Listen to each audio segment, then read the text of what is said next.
नमस्कार माझ्या मित्रमैत्रिणींनो. Solving questions with Gauri ma'am या माझ्या यूट्यूब चॅनलवर तुमचं सगळ्यांचं स्वागत आहे. डॉक्टर होमी भाभा बाल वैज्ञानिक स्पर्धा या परीक्षेसाठी आपण तयारी करतो आहोत. तुम्हाला माहिती आहे माझ्या चॅनलवरती या परीक्षेतून घेतलेले बरेचसे प्रश्न मी सोडवून दाखवलेले आहेत आणि याच्याशिवाय इथे तुम्हाला 4ही पर्यायांचं एक्सप्लेनेशन मिळतं. त्यामुळे जी काही कन्सेप्ट त्या प्रश्नात त्यांनी विचारलेली असते ती पूर्ण होते. ओके नाही? तर याच्याशिवाय तुम्हाला जर चॅप्टर वाईज क्वेश्चन बँक हवी असेल तर तुम्ही मला संपर्क करू शकता. इथे माझा व्हॉट्सअप नंबर मी शेअर केलेला आहे. चला तर मग आजचा प्रश्न बघूया. प्रश्नामध्ये विचारलेला आहे आपल्याला 75 अंश सेल्सिअस म्हणजे किती केल्विन आणि वेगवेगळे पर्याय खाली दिलेले आहेत.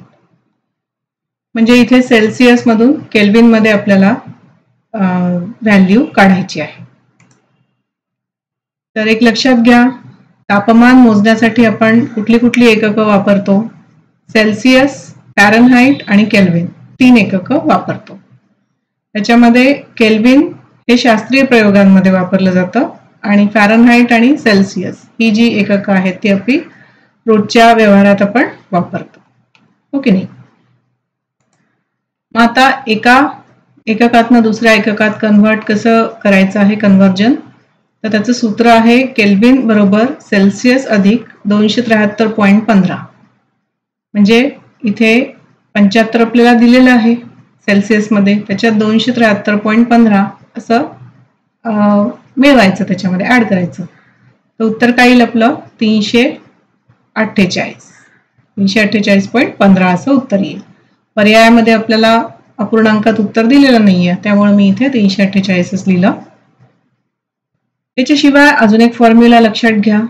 फॅरनहाइट आणि सेल्सिअस मधलं रिलेशन आहे याच्यात. फॅरनहाइट म्हणजे F-32/9 बरोबर सेल्सिअस भागिले 5. म्हणजे आपल्याला जर फॅरनहाइट मध्ये दिलेला असेल त्याने तापमान आणि सेल्सिअस मध्ये काढा असं म्हटलं तर आपण हा फॉर्म्युला वापरणार. येते लक्षात? तसंच कधी फॅरनहाइट मध्ये दिलेला असेल आणि केल्विन मध्ये काढा असं म्हटलं तर कसं कराल? आधी या दुसऱ्या सूत्रानुसार सेल्सिअस मध्ये काढून घ्याल आणि मग सेल्सिअसची व्हॅल्यू या सूत्रामध्ये घालून केल्विन मधलं काढाल. येते लक्षात? तर अशा पद्धतीने आपल्याला तिन्हीपैकी कुठल्याही एककाची व्हॅल्यू दिलेली असेल तर आपल्याला बाकी दोन्ही काढता येतात जेव्हा आपल्याला ही दोन्ही सूत्र पाठ असतात. पाठ करून ठेवा बरं. तर मग आता आपण काढलं त्याप्रमाणे पर्याय दुसरा या प्रश्नाचं बरोबर उत्तर होईल.